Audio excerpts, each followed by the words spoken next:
Ngapa. Baik, selamat malam teman-teman semuanya. Dan selamat malam sebelumnya untuk Puasa. Ibu dosen pembimbing, Bu Renita. Jadi di sini kami eh, ingin mendiskusikan dari hasil pembahasan kami yang udah kami melakukan pembagian tugas terhadap materi yang akan kami rangkumkan pada diskusi kali ini. Jadi eh, judul yang kami angkat yaitu adalah proses produksi asam amino yang diperoleh yang bahan bakunya dari protein. Yang proteinnya itu adalah protein dari nabati yaitu kedelai yang melalui tahapan metode hidrolisis yang dibuat dalam skala industri. Jadi pada diskusi kali ini sudah dibagikan tugas-tugasnya sebelumnya tentang pembahasan yang akan kita bawa pada diskusi ini. Jadi mungkin dapat dimulai dari saya dulu, di mana di sini kita kan ingin menyusun ke dalam suatu rumusan masalah yang tentunya ada bagian bab-bab yang harus kita selesaikan.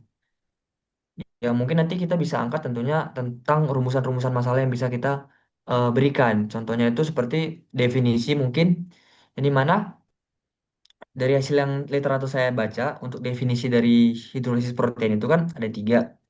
Ada hidrolisis asam, basa, dan juga menggunakan enzimatis. Eh, jadi, hidrolisis protein kan merupakan reaksi pemutusan dari ikatan peptidanya. Kan residu asam amino dari mana nanti polipeptida. Yang mana di situ adanya H2O atau air untuk pemutusan ikatan tersebut. Mungkin singkatnya seperti itu. Nah, di sini kan kita juga harus yang bisa kita angkat adalah karakteristik bahan bakunya. Karena mungkin kita lihat kandungan pati, eh sorry mas saya adalah protein pada si eh, bahan baku kita itu udah kedelai untuk kita konversikan pembuatan asam amino. Dan tadi kan saya jelaskan juga bahwasanya asam amino itu terbagi atas tiga, di mana ada metode hidrolisis asam, di mana itu teknik yang dari hasil saya baca itu teknik yang paling sering untuk dalam skala manufaktur yang lebih besar. Karena proses ini memanfaatkan katalis anorganik yang berupa asam kuat yang umumnya digunakan adalah HCl. Selanjutnya itu metode hidrolisis basa. Metode hidrolisis basa ini dia tuh pada pemrosesannya menggunakan agen alkali di mana seperti natrium hidroksida atau NaOH ataupun juga ada beberapa menggunakan kalium hidroksida atau KOH. Di mana aplikasinya itu biasa pada industri pangan yang cenderung itu dibatasi terhadap kualitas optik produknya. Dan terakhir itu ada metode hidrolisis enzimatis, di mana itu dia memanfaatkan biokatalis berupa enzim itu yang saya, di mana contoh enzimnya itu adalah protease. Selanjutnya, mungkin dari hasil yang saya cari, kita bisa mengangkat juga tentunya adalah produksi asam amino itu tersebut. Jadi, mungkin kita bisa menjelaskan bagaimana tentunya pertama prinsip ataupun mekanisme dari hidrolisis asam. Yang saya jelaskan tadi kan sebelumnya udah eh, saya terpaparkan bahwasannya pada hidrolisis ini kan menggunakan dosis protein yang dimana memutuskan ikatan polipeptida untuk menjadi peptida menjadi ikatan yang lebih sederhana dari ikatan tersebut. Dan selanjutnya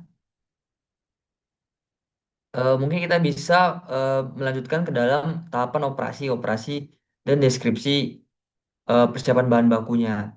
Dari mana dari hasil yang saya temukan atau saya baca dari literatur, eh, di situ dijelaskan bahwasannya proses untuk konversi dari protein berupa protein nabati yang kita gunakan ini menjadi asam amino itu menggunakan beberapa tahap seperti ada unit persiapan bahan atau pre-treatment. Ada juga unit reaksi hidrolisis, ada juga unit netralisasi dan juga unit pemisah dan pemurnian, bahkan ada juga unit kristalisasi dan juga pengeringan. Yang nanti ini kita bisa ngangkat ke dalam eh, makalah yang akan kita buat nantinya. Dan tentunya kita juga harus melakukan tahapan lebih terfokus terhadap desain reaktornya, mengenai reaktor apa yang kita gunakan nantinya. Nah, reaktor yang kita gunakan nantinya itu yang saya temukan di situ dia menggunakan reaktor yang bentuknya adalah reaktor atau tangki berpengaduk. Di mana itu dia dirancang dengan kompleksitas yang tinggi, di mana tentunya digunakan untuk mengoptimalkan proses hidrolisis protein yang kita buat. Khususnya yang dari kedelai ini, agar secara yang lebih efisien dan juga terkontrol. Di mana bagian utama dari reaktor ini adalah bagian vessel baja, di mana dilapisi dengan jaket thermal atau thermal jacket di sekelilingnya, sehingga nanti eh, fungsi panasnya itu atau pemanasan yang dilakukan, bahkan juga pendinginnya itu menggunakan input ataupun output panas seperti steam in dan juga air pendingin atau cooler waternya itu yang dia nanti reaksinya akan lebih stabil dan juga kondisi reaksinya lebih optimum. Yang nantinya kita mungkin bisa memberikan penjelasan yang lebih lengkap ke dalam makalah kita. Nah, tadi kan dijelaskan tadi prosesnya. Mungkin di sini ada juga kita bisa ngangkat kelebihan prosesnya itu bagaimana dan juga pengaruh ekonominya dan juga eh, jika kita mengapnya ke dalam skala produksi itu bagaimana. Mungkin dari saya itu dapat dilanjutkan. Terima kasih Moses atas penjelasan dari dirimu. Nah, yang selanjutnya itu yaitu bahwasanya kan si Moses tadi sudah banyak nih menjelaskan hmm, proses si asam amino yang dari kedelai. Nah, saya akan menambahkan sedikit dari si Moses. Nah, di sini pembuatan asam amino itu dari kedelai kita eh, melakukan metode dari metode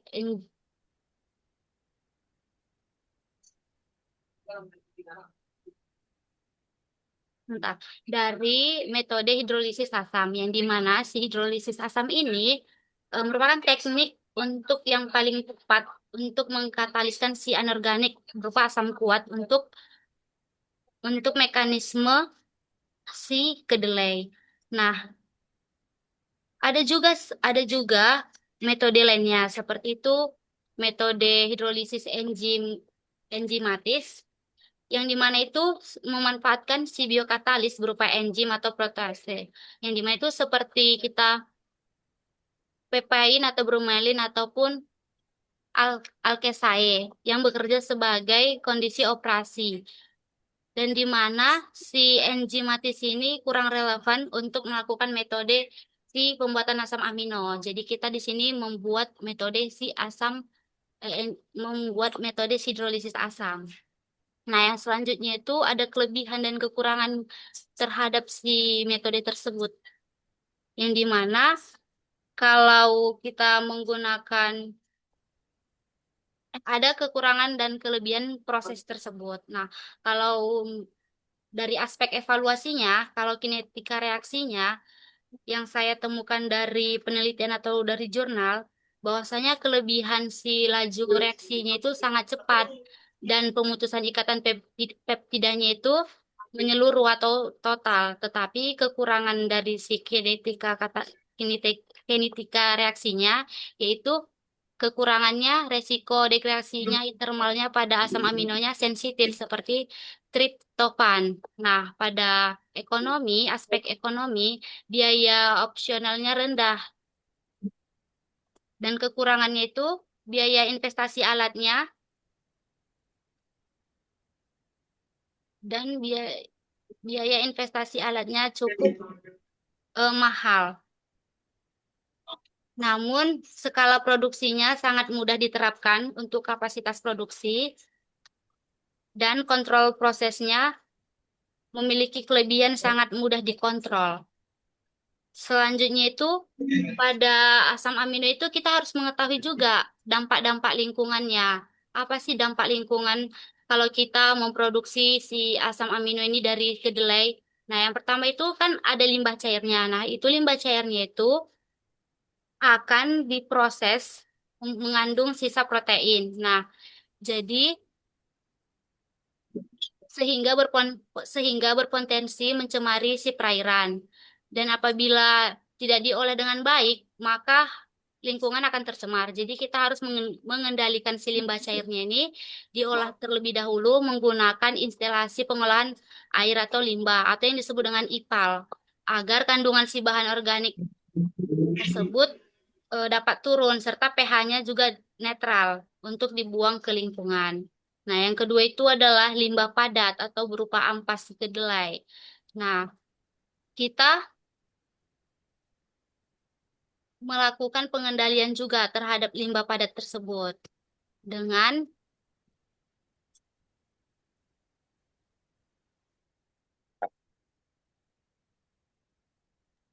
dengan si ampas kedelai itu dimanfaatkan sebagai pakan ternak atau pupuk organik hingga mengurangi jumlah limbah yang dibuang. Nah, yang ketiga itu ada emisi gas. Emisi gas ini kan dapat berkontribusi untuk pencemaran udara. Jadi kita perlu mengendalikannya dengan proses atau produksi eh, dengan menggunakan alat seperti scrubber atau filter. Nah, yang selanjutnya itu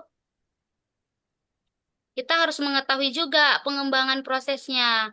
Nah, yang saya dapat pengembangan proses untuk pembuatan si asam amino ini ada beberapa seperti yaitu mikroasid hidrolisis atau MAH yang dimana salah satu inovasi yang paling signifikan dalam percepatan reaksi kimia dan radiasi elektromagnetiknya ini menyebabkan polarisasi molekul air dan katalis asamnya secara cepat.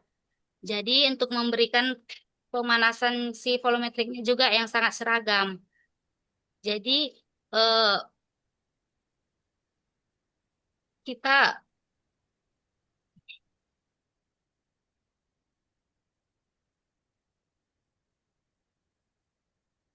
nah itu dari si mikroasid hidrolisis. Nah yang kedua itu dengan integrasi teknologi membran, yang dimana si integrasi teknologi membran ini adalah untuk meningkatkan kemurnian atau melakukan unit pemisahan konvensional seperti filter press pada proses pembuatan asam amino.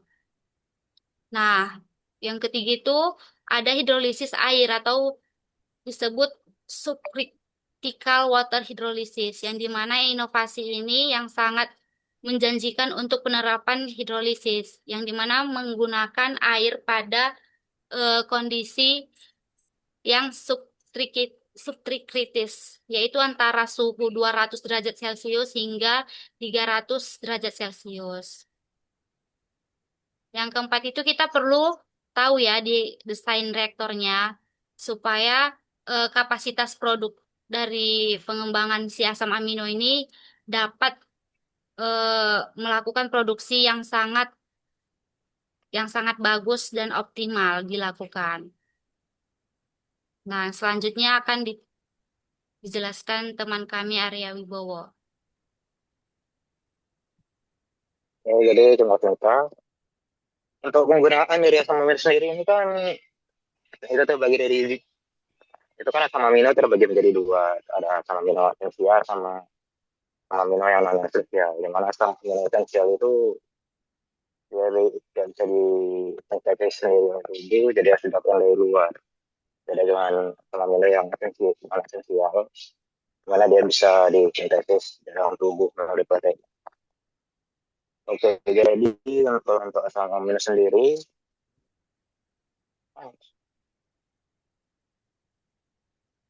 jadi kalau untuk coba, jadi kalau untuk asam amino sendiri yang kita buat ini kan seharusnya dia esensial ya.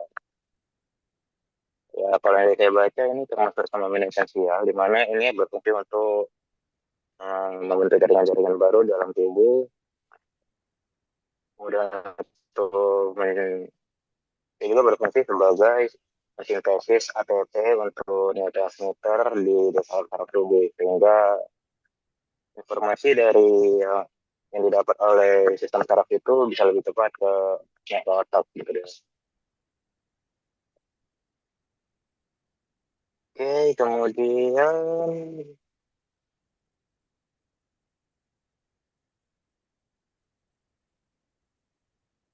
Oke, cuman itu saja yang perlu disampaikan ke sini oleh saya karena terlalu banyak juga. Kita semua tahu ya sama dan juga protein itu sebagai apa namanya hasil energi utama dan juga pembentuk jaringan bertubuh untuk memperbaiki luka yang diakibatkan luka fisik itu dan luka mental.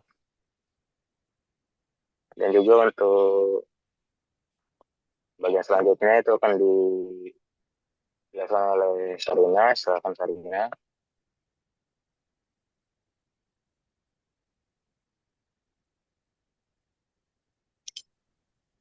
Oke, baik. Yang terakhir kan kita buat bagian penutupnya. Kita akan tambahkan itulah kesimpulan kita, saran, kesimpulan dari yang sudah kita dapatkan dari semuanya itu bahwa metode yang paling paling untuk apa untuk hidrolisis kita ini metode hidrolisis as dari yang telah dijelaskan oleh Moses sebelumnya. Nah, dari itu beberapa saran untuk kita untuk metode ini juga kita perlu juga pengembangan lebih lanjut untuk unit pengolahan limbahnya agar bisa menangani kadar NaCl yang tinggi biar jadi lebih ramah lingkungan. Oke, sekiranya itu aja yang bisa kita simpulkan dan juga kita sarankan untuk metode ini.